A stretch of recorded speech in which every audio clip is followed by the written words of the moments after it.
Baik, saya akan menjelaskan tentang perkembangan ilmu ekonomi makro klasik. Nah, kita harus tahu itu apa makroekonomi klasik. Makroekonomi klasik adalah teori makroekonomi yang diturunkan dari teori-teori ekonomi mazhab klasik. Di dalam teori ekonomi mazhab klasik ini terdapat tokoh-tokoh klasik antara lain seperti Adam Smith, James Baptiste, ada David Ricardo, Thomas Malthus, dan ada juga John Stuart Mill. The Wealth of Nations, karya Adam Smith pada tahun 1776, dianggap untuk penanda dimulainya era ekonomi klasik. Nah, aliran ini mengemuka sampai menengah ratus tahun ke-19. Dan belakangan ini ditukarkan oleh ekonomi neoklasik yang lahir di Britania Raya pada tahun 1870. Seperti yang kita lihat gambar di samping, ini adalah tokoh John Adam Smith. Perekonomian dapat mencapai kemakmuran universal hanya melalui sistem kebebasan ilmiah yang disebut laissez-faire, yakni setiap orang bebas melakukan apapun yang diinginkannya tanpa campur tangan negara. Harmoni alamiah atau keseimbangan akan tercapai dengan sendirinya karena adanya faktor invisible hand. Kemudian akan dilanjut oleh Rido. Secara sederhana, yang dimaksud Adam Smith dari laissez-faire dan invisible hand adalah kedua hal tersebut akan mencapai pasar bebas tanpa campur tangan pemerintah sama sekali. Pasar bebas menentukan barang dan harga jualnya sendiri.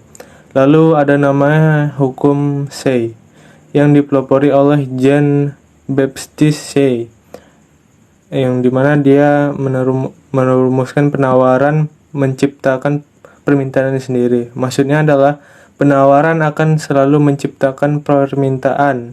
Hal ini dikaitkan pada pemikiran klasik bahwa tingkat tenaga kerja penuh selalu tercapai dalam perekonomian. Karena pandangan ini didasari pada keyakinan bahwa dalam perekonomian tidak akan terdapat kekurangan permintaan. Lalu karakteristik dari ekonomi klasik, yaitu ada 4. Yang pertama, model klasik sebagian besar disimpulkan dari mikroekonomi. Yang kedua, dalam jangka pendek modal itu tetap. Yang ketiga, permintaan dan penawaran akan tenaga kerja menentukan jumlah upah. Yang keempat, output dihasilkan modal dan tenaga kerja. Dari keempat hal tersebut, ini menunjukkan ekonomi klasik tidak memandang adanya pengangguran di masyarakat, yang mana tentu saja menjadi keburukan dari perekonomian klasik itu tersendiri. Bahwasannya Adam Smith tidak memandang orang yang tidak bekerja, hanya berfokus menentukan upah pekerja saja. Lalu ada corak dari kegiatan ekonomi klasik yang terbagi menjadi 2 sifat. Yang pertama bersifat subsisten dan modern. Yang pertama, corak subsisten. Dalam kegiatan ekonomi seperti ini, sekiranya sektor produksi menggunakan seluruh faktor produksi yang ada dalam perekonomian, pengeluaran sektor rumah tangga akan sama dengan nilai barang dan jasa yang diproduksi dalam perekonomian. Ini ada gambaran yang sederhana yang terjadi pada suatu perekonomian, di mana kegiatan perdagangan pada umumnya masih menggunakan cara barter. Bisa dilihat pada aliran pertama dimulai dari rumah tangga menghasilkan faktor-faktor produksi berupa SDA, SDM, modal, dan skill. Lalu perusahaan membalas jasa atau memberi upah dari faktor produksi tersebut. Lalu aliran kedua dimulai dari perusahaan menghasilkan barang dan jasa hasil produksi. Kemudian rumah tangga menjual produksi kepada konsumen, atau bisa dibilang rumah tangga. Corak perekonomian modern. Produsen kesulitan meningkatkan produksinya di masa yang akan datang, dan konsumen kesulitan mendapatkan dana cadangan masa depan. Kemudian, konsumen menyisihkan sebagian pendapatannya untuk disimpan di bank. Kemudian, bank memberi pinjaman kepada investor. Lalu investor menginvestasi. Kemudian, produsen menyisihkan sebagian pendapatan untuk disimpan. Selanjutnya adalah materi perkembangan ilmu ekonomi Keynes. Makroekonomi Keynesian adalah teori makroekonomi tentang pengeluaran total atau permintaan agregat dalam perekonomian dan dampaknya terhadap output dan inflasi. The General Theory of Employment, Interest and Money. Nah, menurut John Maynard Keynes, permintaan agregat diukur sebagai jumlah pengeluaran rumah tangga, bisnis, dan pemerintah merupakan kekuatan pendorong terpenting dalam ekonomi. Tabungan dan investasi. Besarnya tabungan ditentukan oleh tingkat pendapatan rumah tangga. Investasi ini tidak semata-mata dipengaruhi oleh tingkat bunga, tetapi juga kondisi ekonomi, perkiraan ekonomi di masa depan, dan perkembangan teknologi.